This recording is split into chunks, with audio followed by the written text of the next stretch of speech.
আর একটা কথা মাথায় রাখা যেতে পারে কনফার্মলি, যে হচ্ছে না, একটা প্রবলেমে পড়ছেন, একটা ডিস্টারবেন্সের মধ্যে পড়ছেন, সেই ডিস্টারবেন্স থেকে বেরোনো, তো সেটার একটা প্রবাবিলিটি আমরা পাই।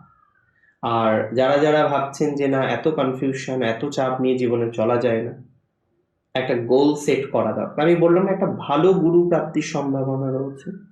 তবে মাথায় রাখতে হবে এই সময় ইনভেস্টমেন্ট অতিরিক্ত নয়। কাউকে শুধু বিশ্বাসের উপর ভর করে ইনভেস্টমেন্ট করবেন না। বিশ্বাস মানুষকে করবেন, কেন করবেন না, কিন্তু শুধু বিশ্বাসের উপরে কারোর সাথে ইনভেস্টমেন্ট নয়। এটা মাথায় রাখুন, কিপ ইন দ্য মাইন্ড। এবং এটা মাথায় রাখুন যে আজকে যে লগ্নিগুলো করেছেন, বুঝতে পারলেন ফলস লগ্নি হয়ে গেছে, ভুল লগ্নি হয়ে গেছে, এবার আপনি আবার অপশন পাচ্ছেন যে কিছু টাকা দিয়ে সেই লগ্নিটা ফেরত পাওয়া যাবে।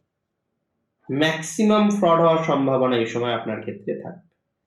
একটা জিনিস খুব পজিটিভ হতে পারে, যে আপনি চেষ্টা করলে আপনার হারানো কিছু সমস্যা বা পুরানো কিছু সমস্যা সমাধান করতে পারে।